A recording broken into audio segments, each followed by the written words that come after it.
Buongiorno a tutti, sono Massimiliano e sono il cuoco della trattoria Amadeo 14, sita in via Amadeo 14, in zona Città Studi.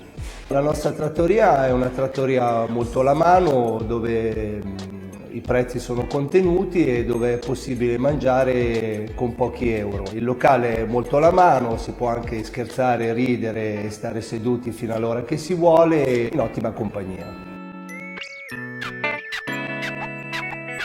La nostra è un tipo di cucina casalinga, tutti i piatti vengono preparati espressamente e al momento. Prepariamo piatti della cucina e della tradizione gastronomica sia milanese che nazionale, come le tripa, la cassola, penne all'arrabbiata, carbonare, gnocco fritto, arrosti e via discorrendo. È caratterizzata da buone porzioni colorate, profumate e abbondanti. Inoltre noi prepariamo anche tutti i nostri dolci, sono famose la nostra millefoglie, la nostra torta di mele e il nostro tiramisù.